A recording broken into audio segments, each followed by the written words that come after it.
Surendra sir, आपने जैसे कि हम लोग को बीज गिराने के पूरी तरीक़े से पूरे प्रोसेस किसान भाइयों को बताएं। अब बीज गिराने के अगला प्रोसेस पर कुछ हमारे सवाल और हैं, जैसे कि रोपाई सही तरीक़ा से कैसे किया जाए जिससे किसान का उपजा और पैदावार बढ़े, और जो पेड़ का टिलरिंग का व्यवस्था है वो भी बढ़िया हो, देखने में भी अच्छा लगे और किसान को उपज बढ़िया हो जिससे आमदनी बढ़ाया जा सके। देखिए, बहुत अच्छा सवाल है आपका। और किसान भाई यहाँ बहुत बड़ी गलती कर देते हैं कि जो बीज मार्केट से लाए हैं उनका नर्सरी जो तैयार है, तो लगभग वो 3 पूर्व के वीडियो में हम बताए हैं कि हमने ज़मीन को 3 लेवल में बांटा है। एक अपलैंड, एक ये मीडियम लैंड और एक लो लैंड। तो किसान भाई ये गलती करते हैं कि तीनों बीज का ट्रांसप्लांटिंग करते हो सेम दूरी पर करते हैं, जिससे क्या होता है उपज में कमी आ जाता है। तो होता है क्या कि सपोज डेट कि हम 100 दिन का या 110 दिन का बीज का चयन किए हैं, उसका हम ट्रांसप्लांटिंग करने जा रहे हैं, तो उसका जीवन चक्र जो होता है वो 90 दिन में पूरा कर लेना है। तो 90 दिन में पूरा करना है तो उसमें क्या करना है कि जो पौधा हमको खेत में ज़्यादा डालना पड़ेगा, तो क्या हो उपज हमारा अधिक आएगा। तो किसान भाई को इस बात पर ध्यान देना है कि अगर हम अपलैंड में अगर ट्रांसप्लांटिंग करने जा रहे हैं तो जो दूरी होना चाहिए, तो ऐसे दूरी तो अगर सपोज डेट की अंदाज से किया जाए तो होना चाहिए कि एक बित्ता जो बित्ता है उसके अंदर या मुट्ठी बंद अंगूठा खुला जो 100 से 115 दिन का वैरायटी है उसको इतना पर लगाना चाहिए। अगर मोटा मोटी अगर ये नहीं हो पा रहा है तो एक साधारण सा तरीका बताते हैं कि गांव में या कहीं भी साइकिल का जो टायर होता है, जो पुराना कहीं मिल जाए, तो उसको क्या करते हैं कि जब ट्रांसप्लांटिंग करने जाए तो उस समय लेकर के जाए खेत पे। जब मेरा कुछ ट्रांसप्लांटिंग हो जाए सपोज डेट की 5-10 से 10 धूर, तो अटेंडम में उस टायर को खेत में डालेंगे और उसमें हम उस गोलाई के अंदर में कितना बीज आ रहा है, वो पौधा आ रहा है, उसको काउंट कर सकते हैं। तो अगर 100 से 115 दिन का वैरायटी है उसमें किसान भाइयों को ये ध्यान देना चाहिए, जब हम टायर डालते हैं तो 2-3 जगह डालकर चेक करेंगे, उसमें 15 से 16 पौधा उस टायर के गोलाई में आ रहा है, तो उनका रोपनी लगभग सही दिशा में जा रहा है। ऐसे रोपनी करने से होता है क्या कि किसान भाइयों को 2-3 फ़ायदे होते हैं कि बाई द वे अपलैंड में वो ट्रांसप्लांटिंग कर रहे हैं, तो जब पौधा से पौधा की दूरी कम होगा तो वहाँ खरपतवार थोड़ा कम निकलेंगे। और जब पौधा कुछ हाइट जब बड़ा होगा 30 से 35 दिन तक का जब जाएगा, तो उसमें क्या होता है कि जब पत्ता धान का होगा आपस में टकराएंगे तो नीचे एक छाया सा बनता है, छाया बनेगा। किसान भाई अगर सिंचाई करते हैं तो सूर्य की रोशनी डायरेक्टली ज़मीन पर नहीं पहुंच पाएगा और नमी बरकरार रहेगा। और जब छाया में भी देखते हैं कि खरपतवार का ग्रोथ कम होता है और ग्रोथ कम होगा, धान ऊपर की तरफ बढ़ेगा और किसान भाइयों को उपज अच्छा मिलेगा। तो ऐसे करना है। अब रही बात कि मीडियम लैंड की, मीडियम लैंड में अगर करना चाहते हैं तो सेम तरीका है। तो उनका जो दूरी होना चाहिए 1 बित्ता होना चाहिए। जो 100 से 100 दिन का हम कहें मुट्ठी बंद अंगूठा खुला, और मीडियम लैंड का 1 बित्ता यानी 12 से 15 पौधा उस टायर के गोलाई में आना चाहिए मीडियम लैंड का। तो उस प्रकार आप क्या कर सकते हैं कि लगा सकते हैं। रही बात रासायनिक खाद के प्रयोग के, शायद बार बोले हैं कि खेत की तैयारी कैसे करें, तो किसान भाई ऑलरेडी खेत की तैयारी कर चुके हैं। बाय द वे गाँव में ये देखा जाता है कि कुछ लोग सिंचाई करके क्या करते हैं कि वो कदवा करते हैं, कदवा की बात करें लगाते हैं, लेकिन कभी कभी हो जाता है कि बारिश हो जाती है तो किसान भाइयों को सिंचाई का पैसा बचता है। उस समय नर्सरी तैयार है, जल्दीबाजी में होते हैं और क्या किए कि लगा दिए। अगर किसान भाई पूर्व से यदि रासायनिक खाद की बात करें तो अगर अच्छा पैदावार लेने के लिए उसमें जिंक सल्फेट का प्रयोग 250 ग्राम प्रति कट्ठा के हिसाब से ही बताएंगे, क्योंकि गांव में छोटे किसान बड़े किसान सभी होते हैं। तो जो 5 कट्ठा भी खेती कर रहे हो वो आप 5 एकड़ कर रहे हैं, उनके अनुसार कट्ठा के हिसाब से वो डिवाइड कर लेंगे। तो अंतिम जुताई में जिंक सल्फेट 250 ग्राम प्रति कट्ठा के हिसाब से दे देते हैं। और जिस समय कदवा कर रहे हैं, जब हम पानी लगा रहे हैं, उस समय 2 किलो प्रति कट्ठा DAP, आधा किलो के प्रति कट्ठा के हिसाब से पोटाश का प्रयोग कर सकते हैं और वो रोपाई कर सकते हैं। और रोपाई करने के 8 से 10 दिन बाद जो टॉप ड्रेसिंग हम करना चाहते हैं, उस समय क्या करना है, किसान यदि पूर्व में DAP दे चुके हैं तो बहुत अच्छा है। बाई द वे अगर नहीं दिए हैं तो टॉप ड्रेसिंग में भी DAP फास्फोरस का प्रयोग हम लोग कर सकते हैं। उसमें होना ये चाहिए, अगर बारिश हो गई है तो अच्छी बात है, और नहीं तो पहले क्या करते हैं कि जो भी आपको रासायनिक खाद या जैविक खाद देना है पहले खेत में बिखेर दें और उसके देन उसमें पानी चलाएं तो अच्छा रहेगा। तो उसमें मात्रा क्या होना चाहिए, फिर वही हम मात्रा बताएंगे। 2 kg के आसपास DAP, आधा किलो के आसपास पोटास। उस समय टॉप ड्रेसिंग में यूरिया की मात्रा बढ़ाएंगे। 1 से 1.5 kg प्रति कट्ठा यूरिया किसान को देना चाहिए।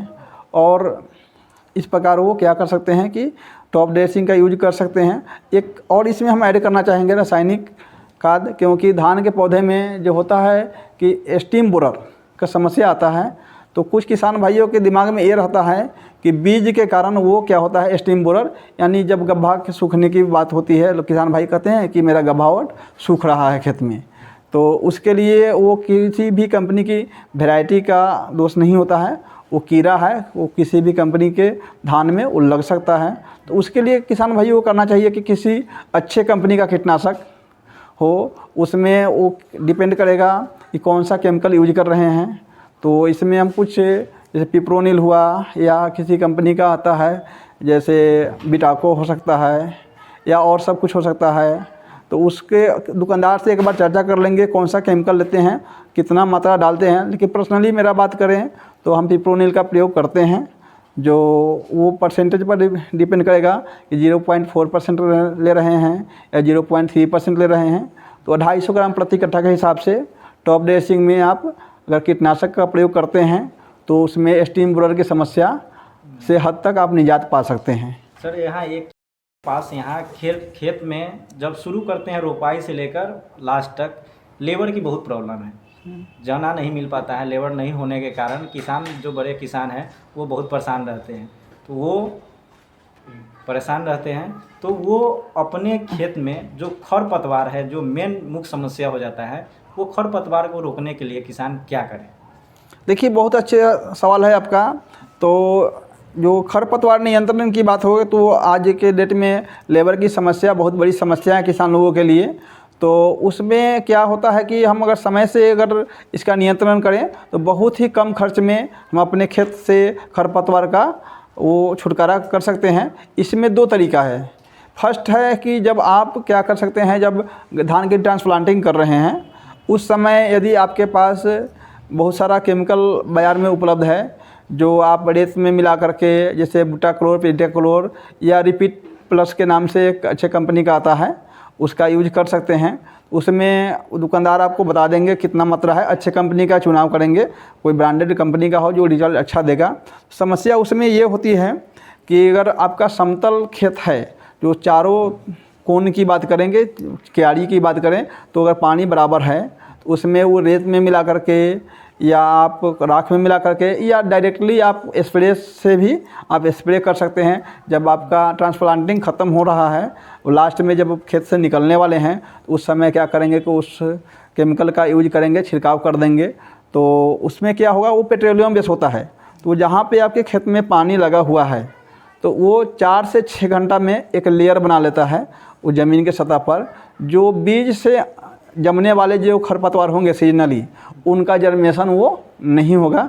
अगर बाई द वे कुछ गांठ से निकलने वाले हैं होगा तो उसको टॉप स्प्रे में लास्ट में उसको कर सकते हैं। तो उसके लिए बताना चाहेंगे कि जब आपका पौधा ट्रांसप्लांटिंग 15 से 20 दिन का तक हो गया है, खरपतवार 2 से 3 पत्ती की अवस्था में आ गया है, तो उस समय बहुत सारा केमिकल बाज़ार में उपलब्ध हैं। आप किसी का अच्छे कंपनी का चुनाव कर सकते हैं और वो अच्छे कंपनी के खरपतवार का प्रयोग जैसे करने जा रहे हैं तो अच्छे कंपनी में जैसे सिजेंटा हुआ, FMC हुआ और सारे बायर हुआ, इस प्रकार की कंपनियों का जो खरपतवार आता है वो अच्छा रिजल्ट देके जाता है। तो आप मार्केट से ले करके और इसका प्रयोग कर सकते हैं। किसान भाइयों को उस समय ये ध्यान देने की बात है कि जिस समय आप खरपतवार का नाशी का प्रयोग कर रहे हैं तो आपके खेत में नमी भरपूर होना चाहिए। तो आप क्या करें, पहले सिंचाई कर दें, और या तो बारिश हो रखी है तो अच्छी बात है, खेत में आपके पानी नहीं होना चाहिए। लेकिन नमी होना चाहिए, उस समय आपका रिजल्ट अच्छा देता है। कुछ किसान भाई ऐसे करते हैं कि जब धान और खर पतवार जो होते हैं सेम हो जाते हैं, उस समय क्या करते हैं कि ऐसे होते हैं, उस समय वो उनका 100% रिजल्ट नहीं मिल पाता है। तो कोशिश किसान भाइयों को ये करना चाहिए कि जब खरपतवार 3 से 4 पत्ती की अवस्था में आए उस समय प्रयोग करेंगे, तो उससे आपका लेबर कॉस्ट काफ़ी हद तक आपका बचेगा।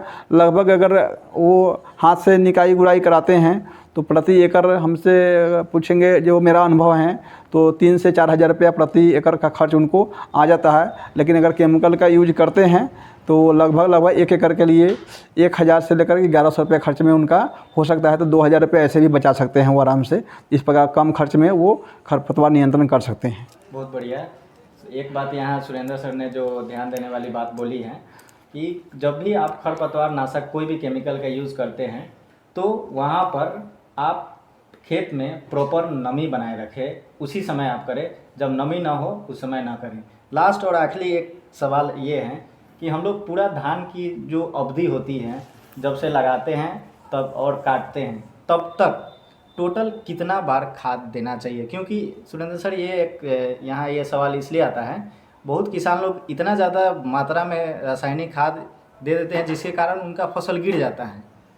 धान कोई भी हो, बाद में ये जब सवाल उठने लगता है कि आपने बीज बढ़िया नहीं दिया जिसके कारण गिर गया, या और भी बहुत सारी सवाल होती हैं, तो वो धान नहीं गिरे इसके लिए हम क्या करें, और टोटल खाद हम कितना दें, हाईएस्ट सबसे ज़्यादा उतना, उससे हम लोग को कमी देना है, ये हम लोग थोड़ा चर्चा करें। देखिए, धान जहाँ तक आप मनीष जी बता रहे हैं कि गिरने के सवाल, तो बहुत सारे ऐसे वैरायटी है जो दावा करती है कि गिरने के प्रति टॉलरेंस हमारे, लेकिन उसमें होता क्या है कि किसान भाइयों को हम देखते हैं कि ज़्यादातर मात्रा में यूरिया का प्रयोग ज़्यादातर धड़ल्ले से करते हैं।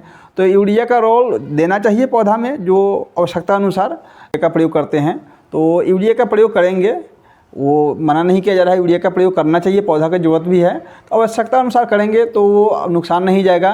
लेकिन जनरली जो पौधा क्या होता है कि जो यूरिया लेता है और उसका कुछ परसेंटेज भाग वायुमंडल में वो चला जाता है, कुछ ज़मीन के अंदर चला जाता है, जो अनावश्यक रूप से किसान का पैसा भी खर्च होता है और ये होता है। तो जितना भी यूरिया अगर डालना है उनको हम वो 3 टर्म में बांटते हैं, 3 टर्म में देना है।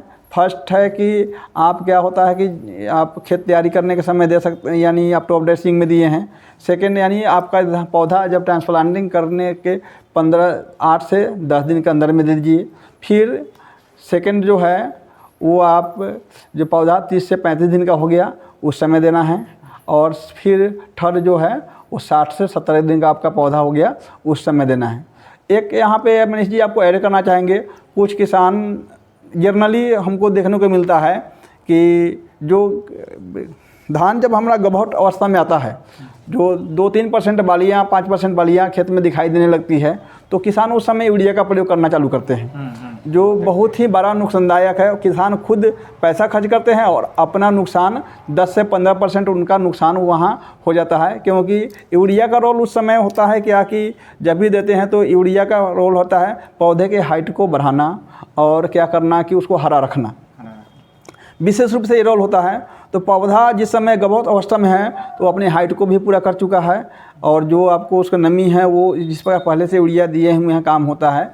तो उस समय पौधा जब बाली निकल रहा है तो किसान यूरिया उस समय अगर प्रयोग करते हैं तो पौधा नीचे से फिर क्या होता है, जोर लगाता है कि हम ऊपर की तरफ बढ़े, तो उससे धान का जो होता है डंठल जो होता है, जो टिलरिंग जो निकलता है, उसकी डंठल की लंबाई बढ़ जाती है और बाल की लंबाई कम हो जाता है।